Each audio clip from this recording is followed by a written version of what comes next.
saasi daradeed aqoonyahanka aan rabno markaan soo koobo waxaan leenahay waa qof aqoon cilmiyeed xambaarsan oo labada masdar ka xambaarsan ama taa kawniga ee naturalka ah ilaahay sameeyay ama taa waxiga uu soo dajiyay xambaarsan xis naqdiya ana leh critical wax naqdin kara wax walba aan sidiisa isaga qaadanaynin wax hubin kara wax xufi kara wax haadin kara ka saddexaad waxaan leenahay fil islaam waxa kale oo aqoonyahanka loo rumaysay inuu yahay aqoontaasi qof isticmaali kara oo mujarrad haddaad aqoonta intaad iska buuxiso meel fadhiisato waanad nolosha dowr ku lahayn qiimo ma leh waa ka ilaahay tilmaamaya kuwa diinta gartay oo aan haddana ku dhaqmin ilaahay subxaanahu wa tacaala wuxuu ku tilmaamayaa kamathali lkalb in taxmil calayhi yalhath aw tatruku yalhath sidii ey buu la mid yahay baa la yidhi eyga waxaa isku mid ah haddaad erido iyo haddaad iska dayso eygu wuu haraariyoodaa labadaba soxankaa maa haraaryada ma taqaaneen carabka markuu laalaadiyaha yidhaahdo yani xayawaanka kale ee caadada waxaa lagu yaqaanaa markay kulayl dareemaan ama leeriya ama waxay lamid ay haraariyoodaan laakiin markay iska nabad qabaan ma haraariyoodaan eyguse isagu labada jeerba maxaa saa loogu matalay waxa weeyaan aqoontu de waa inay isbeddel nololeed keentaa aqoontu waa inay suluugga wax ka beddeshaa waa inay dhaqanka wax ka beddeshaa hadday dhaqanka wax ka beddeli weydo aqoontii la ictiraafayay maaha aqoon qiimo samaynaysa maaha waa inay noqotaa aqoon adiga dhaqanka iyo bulshadaad la nooshay dhaqankeedba wax ka beddeli kara haddaba waxaan leenahay aqoonyahanku aan doonaynaa ka muslim ahaan ka umma soomaaliya waa inuu noqdaa qof diinkiisa garanaya aqoonta aadanuhu uu maanta isku hogaamiye kalena wax ka garanaya bulshadiisana hagi kara markaas oo waa maxay aqoonyahanku waa dadka sameeya alcaqli alcaami lilumma aragtida guud ee bulshadu ay rumaysan tahay waa inuu noqdaa aqoonyahanka qofka kawinaya samaynaya waa inuu noqdaa aqoonyahanku qofka ilaaliya ummadda identitygeeda ummad waliba waxay leedahay identity wax lagu garto waxay ku soocan tahay waa inuu baadisooceeda ilaalin karaya waxay leenahay aqoonyahanka aan u baahanna waa inuu noqdaa qof hagi kara bulshada ila alkhayr samaha ku hagi kara waa inuu noqdaa haddaba umamka iyo isbeddelka ka dhaca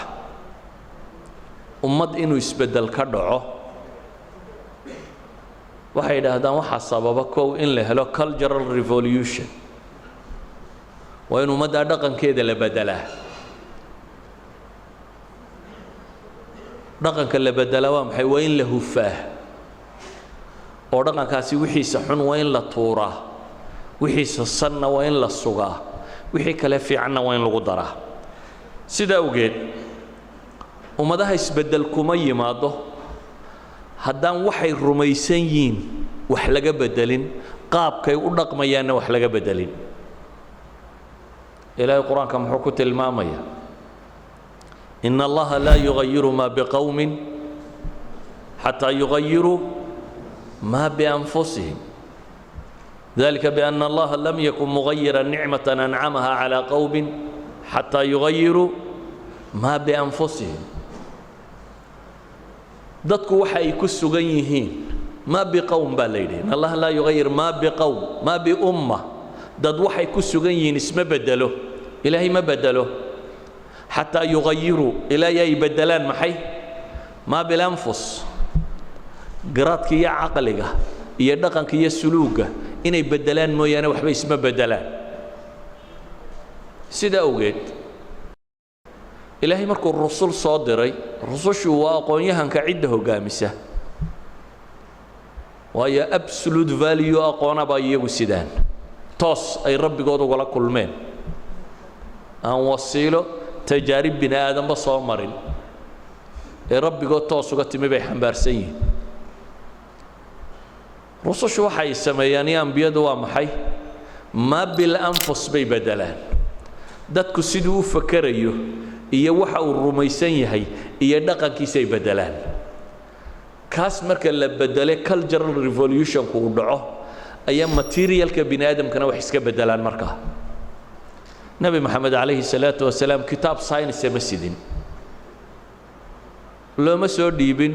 تكنولوجيا دي بابكا waxa loo soo dhibay wax lagu bedelo binaadamka uquushiisa iyo afkaartiisa iyo aragtidiisa iyo dhaqankiisa iyo hidihiisa wax bedeli kara taa markii la bedelay waxay taasi tilmaamtay waxaan xaq ahayn inaan dadku rumaysan wax kasta inaanu iska rumaysanin aqoontooda wasaayisha ku adeegsanayaan imma al-hiss aw al-aql inay noqoto inay naqdiyaan waxa aan toosnayn waxa toosanna inay sugaan inaanay aqbalin khuraafa dhamaanteed jahligu inuu ceeb yahay inay rumaystaan insaanku inuu wax bartaa inay fiican tahay in la rumaysto in cilmigu qadarin uu yeesho waxani waa thaqaafadii culture-kii bini aadamka oo la bedelayo waa muctaqadkii bini aadamka oo la bedelayo wuxuu rumaysnaa qofka bini aadamka ah waa qaabku u dhaqmayo la bedelayo taasaa waxay dhashay qarni kadib inay dunida aqoontii taalo dhan intay ururiyaan ay hufaan waliba oo waxaanu cuntamayn intay ka tuuraan ay ka dhigaan wax aadanaha wax tara bale Sartre George Sartre meel oran jiray ninka ugu caansan history of science ka warrama encyclopedia shanta buuga leh qorniyo dhan oo centuries bini aadamka soo maray buu wuxuu astaan uga dhigayaa aqoon-yahano muslima buu leeyahay waa century-gii 50 sanaba nin buu ku calaamadiyay kamid ah aqoon-yahanadii muslimiinta soo maray laakiin aqoon-yahanadani goormay samaysmeen waxay samaysmeen cultural revolution markuu dhacay markii ummaddu siday u fakaraysay iyo waxay rumaysnayd wax laga bedelay ayaa waxa soo baxay materialkii bini aadamku u baahnaana dad raadceeyay oo aqoon wixii Greek u hayay wixii India yaalay wixii China yaalay wixii caalamka yaalo dhan intay soo naqliyeen ayay hufeen oo qaybo badan muslimiintu way ka tageen sanamada iyo sida loo qorqoro iyo muusiqaadkood iyo wixii la mid waxaas oo dhan way tuureen khuraafaadka wixii ku saleysnaa oo dhan way tuureen wixii wax anfacayay ayay tatwiiriyeen way istaycaabeen marka hore way kulmiyeen kadibna way tatwiiriyeen way horumariyeen sida ogeed xataa Yurub markaynu dib ugu noqono Yurub inay technology hesho waxa ka horeeya inay thaqaafadeedii bedeshay cultural revolution inuu ka dhacay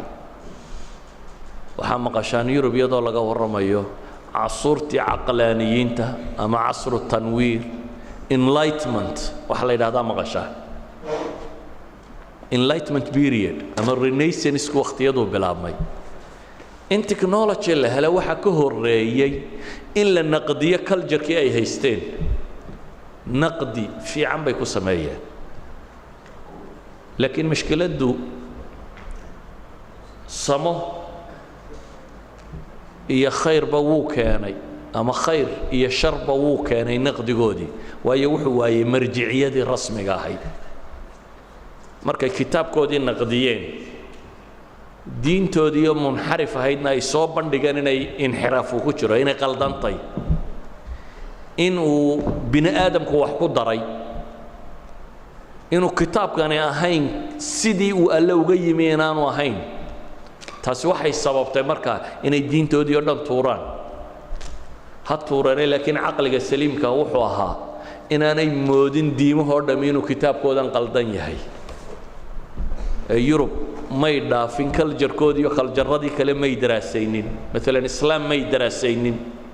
authenticity-ga kitaabka rabbul caalamiin ka yimid quraanka may daraasaynin koodii bay ku kutubaan koodii way tuureen xisi naqdiyana way la yimaadeen oo waxay haysteen inay naqdiyaan taasa waxa ka dhashay inay raacaan asaaliibtii muslimiintu tajriibiga ay raacayeen in kiniisadda lagu xoroobo afkaartii kiniisadda in lagu xoroobo aragtiyo badan oo khuraafo ah in lagu xoroobo aqoontii dunida taallay in la soo tarjumo in la tatwiiriyo in la naqdiyo taasu ku bilaabmay idan umamku inay isbedelaan waxa bedela umamku waa aqoon-yahanka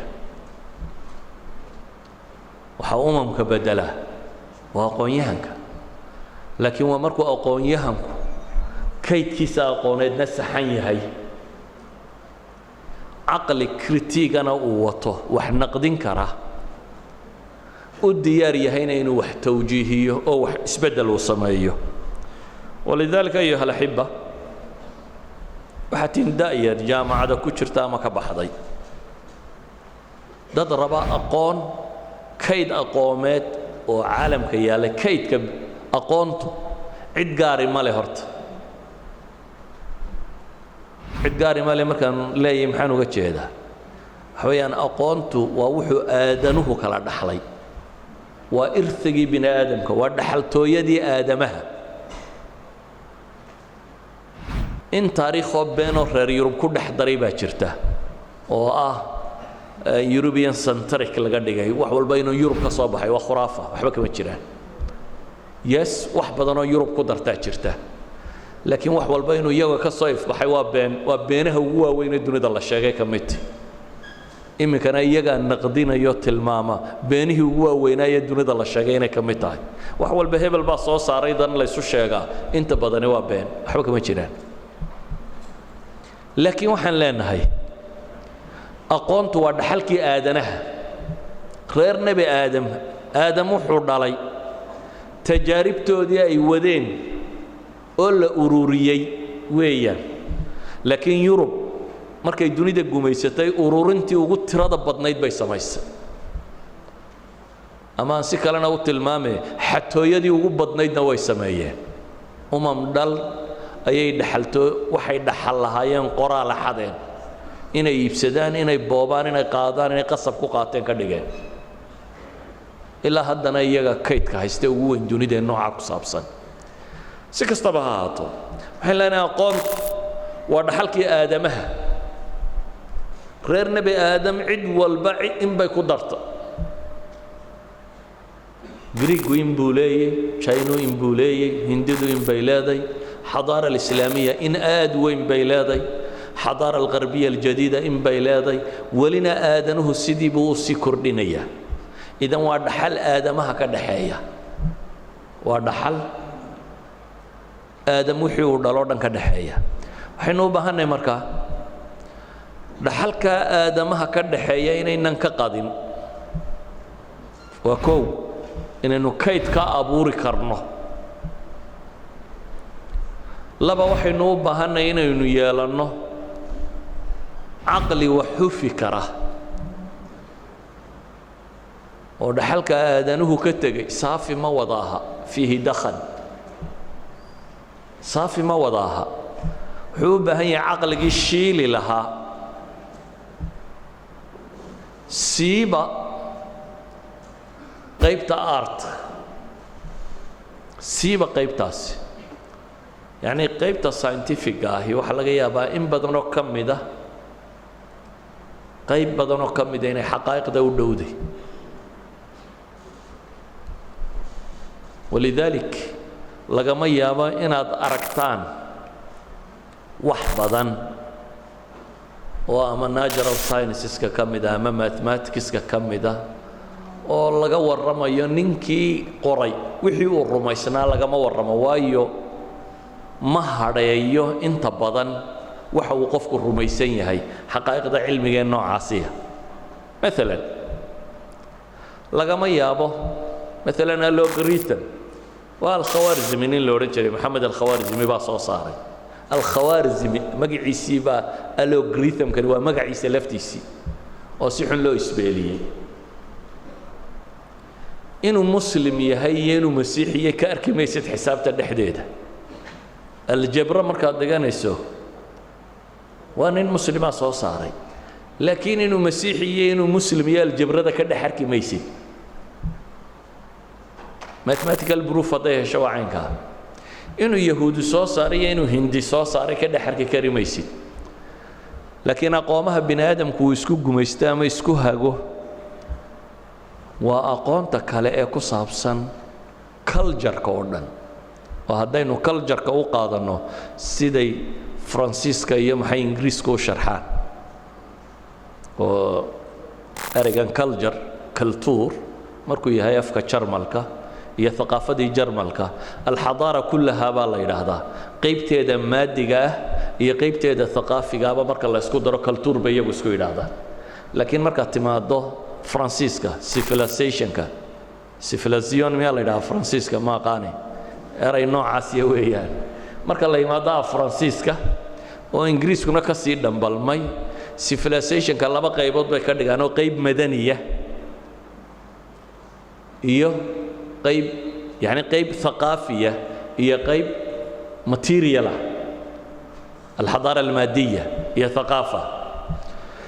waxay leenahay markaas qaybta thaqaafiga ah ee ah social scienceska ama siyaasad ha noqdo ama akhlaaq ha noqdo ama cilmi bulsheed waxaad doontaba noocu doonayaba ha ka noqdo ama fan ha noqdo ama wax allaaliya waxaa bini aadamka ku saabsan ee aan natural science ka ahayn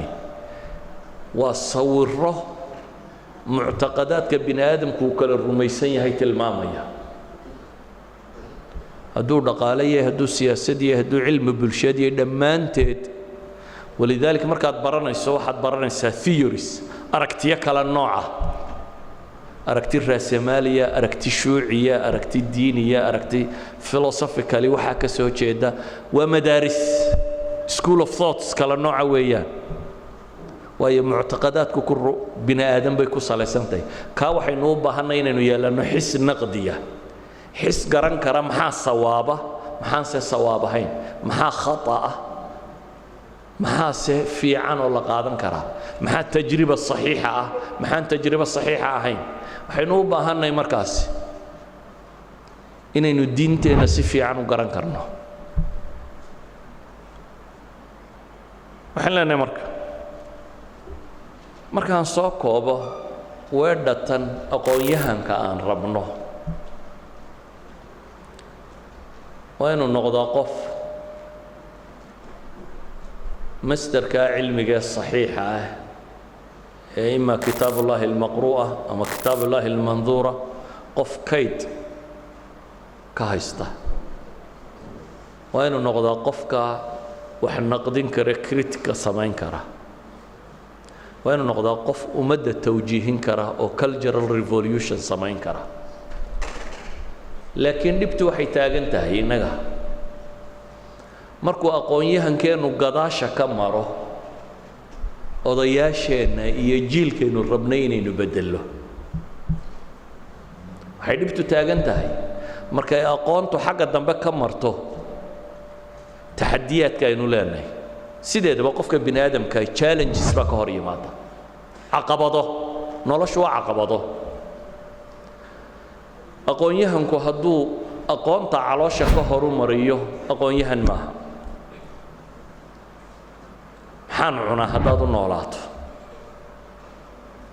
hadday noqoto aqoontaydu maxay gooysaa suuqa marketka maxaan ka gooyaa haddaanay aqoontu xishood iyo cilmi iyo wax qiimaynaynin waxay qiimaynaysaa uu noqdo see lacag lagu helaa walow badda ku dhacnee qiimo male markaa maaha aqoontii cultural revolutionka samaynaysa maaha hadday aqoontu noqoto aqoon-yahanku hadduu noqdo qof la iibsan karo sultadu iibsan karto dowladuhu laaluushi karaan oo iibsan karaan aqoon-yahan maaha hadduu aqoon-yahanku noqdo qof qabiilku iibsan karo toban oday intay kuu yimaadaan yidhahdaan reerku saasuu damcay waa lagu iibsaday hadduu aqoon-yahanku noqon karo qof la bajin karo oo ama sultada jirtaa bajin karto baqogelin karto أما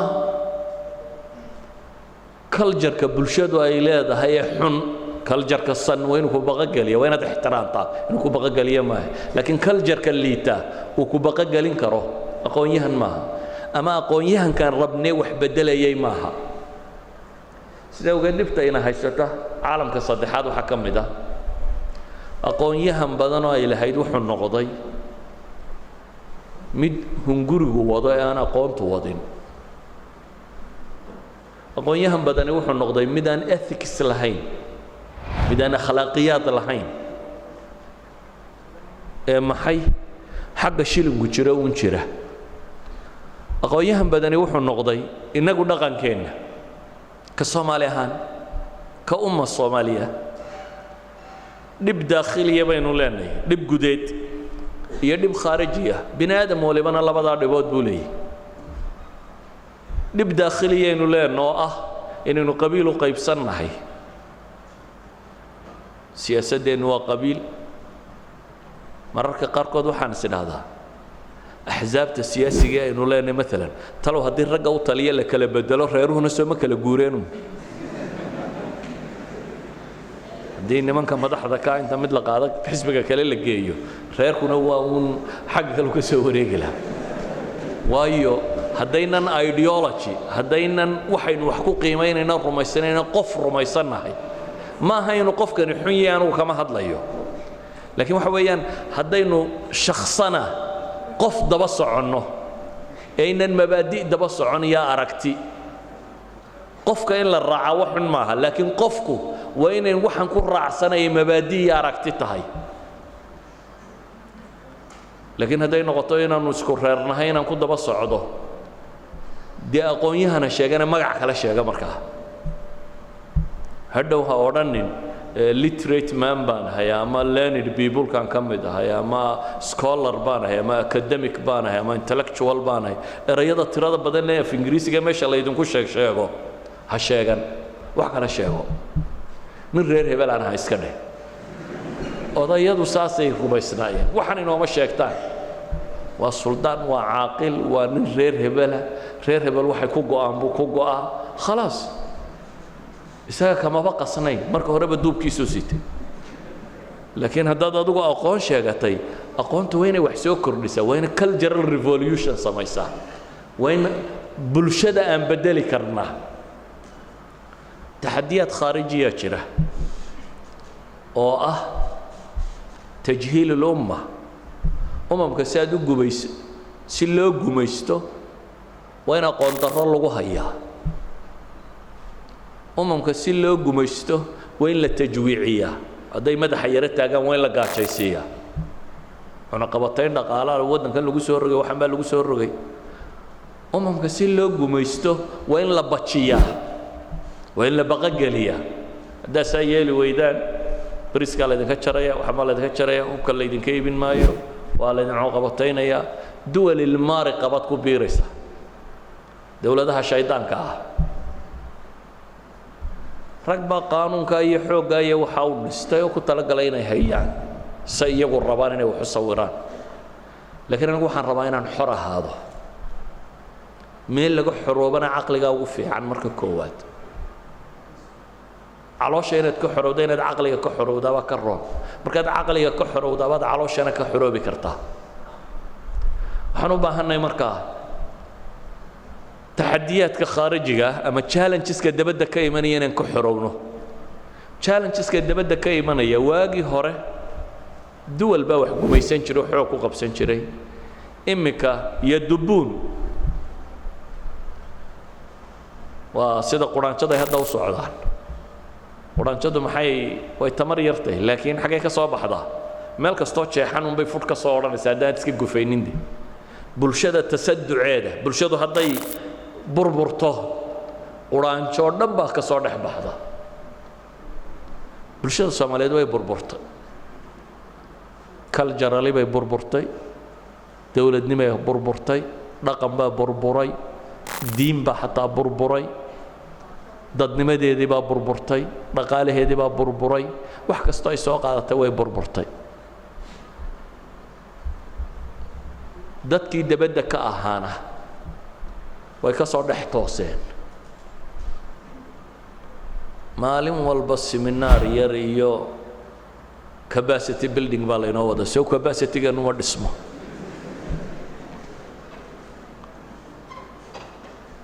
ilaa ka inoogu sarreeya baarlamaan baad maqlaysaa la leeyahay capacity building baa loo samaynaya kuwa academiga capacity building loo samaynaya waxna la inooma sheego waxaynu noqonnay inta laynaga dhex toosay ee dawla taxta dilli baa talisa dawladda hooska waxay yidhaahdaan waxaa laga yaabaa wasaaradaheennoo dhammi NGO-ya hoosta kaga naban iyagu masruufa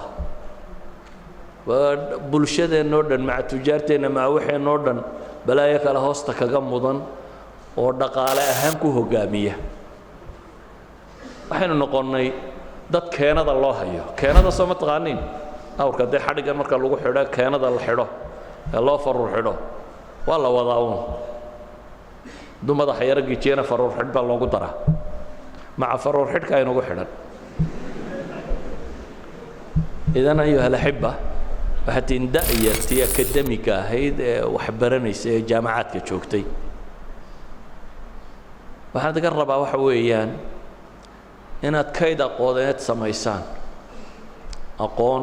kayda inaad samaysaan waxaan kaloo idinka rabaa inaad xis naqdiya xis naqdiya macnaheedu waa maxay waa inaad xorowdo inaan maanka laydinka degin oo laydinka gumaysan inaad xor noqotaan intaa markaa yeelataan waxaa awood u yeelanaysaan inaynu bulshadeenna bedello bulshada dadka ugu badan ee bedeli karaana waa aqoon-yahan hadduu aqoon-yahanku yahay mid qandiilka toojka midu sida ummadda hadduu noqdo aqoon-yahanku waa qof dadka u ifinaya jidkay mari lahaayeen aqoon-yahanku waa mid dadka u ilaalinaya kaljarkooda wixii san iyo dhaqan iyo diine ay leeyihiin ilaalinaya oo ka ilaalinaya in cid kale soo gasho aqoon-yahanku waa mid isku dayaya ummaddu waxa xun ay haysato mid duminaya hadday qabiiltay hadday mukhadaraad tahay hadday dhaqan xumo kala tahay hadday ammaano darro tahay waxa allaaliya waxa bulshada inay horumarto kor u ruqaansato u diidaya waa qofkii ka hufi lahaa macnaheedu waxa weeyaan waa inuu isagu markaa noqdaa qof nadiifa ilaahay muxuu yidhi dadka masabaha faraysaan idinkuna maxay samayn maysaan maxaa loogu gebagabeeyey afalaa tacqiluun maanka miyadan isticmaalayn baa ilaahay leeyahy aqoontu waa inay wax beddel samaysaa aqoontu waa inaanay noqonin in meel durugsan laynaga hago tusaalaan ku siinaya dadka maanta dunida haga waxay isku dayayaan waxa kale ka kaalay xataa dhadhankeenna inay hagaan tviyada soomaad arag kijo laga soo bandhigo kijo New York ku taallo saa wax loo kariyo inoo sheegaysa maadana wuxuu haystaan karsan aqoon ma jira يعني waxa la rabaa dhadhankeena xataa in laga dhigo dhadhan iyo New York laga xukumo maradaynu qaadanaynay xad baad marisay bal masaajidka gal nin weyn oo tukanayo dabadu muuqata arkaysaa oo masalaada saxaysa يعني waa surwaalka si leeynoogu soo talay inuu aqbalay inaynu ku qaadano waxaynu u baahnay inaynu xorowno xornimadu ما ها بقعة دولو بنان أو ده فردو لا ده حر بان دولة هبلايا نلاقيها ما ها تا حرنمدو هنا العقل جاكو حرية هي نلاش واحد أدو الربطين الثمين كريسو واحد دني كوجو تشرين نتكتجي كرتو ولو عندك لا يبوفين يسوع آخرين يسوع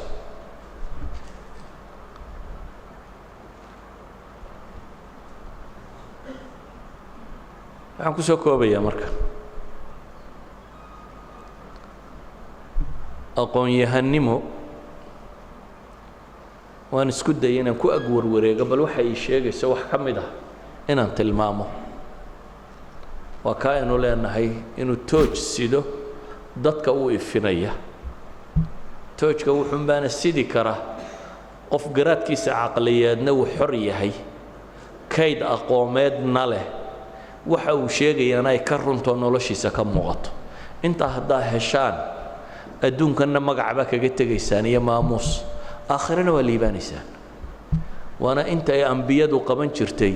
iyo dadkii hormoodka u noqday umamkooda dhammaantood dadkii umamkooda hormoodka u noqday aqoon-yahanka u ahaa waa waxay sameeyeen innaga waxaa ina baylihiyey dadkaynu aqoon-yahankaynu daba soconnay aqoon-yahankeenni meel cidlaa buu ina dhigay ka soomaali ahaan waxa ina qaybiyey ina burburiyey xadka ina gaadhsiiyey waa aqoon-yahankeennii waayo aqoontu sidaan noqonin tii iftiinka ahayd ee bulshada ifinaysay aqoon ku xoogsiya unbay noqotay ka ugu fiicani isagu ku xoogsada oo wax ku kororsada laakiin dadka iyo bulshada iyo dadka aan midnaba waxtar u lahayn aqoon xorriyad leh oo horumar keeni karta oo rabbigeedna rumaysan aakhiradeedana ka fakaraysa adduunkeedna dhisaysa ayaynu u baahanay صلى الله على النبي محمد وعلى آله وصحبه وسلم والحمد لله رب العالمين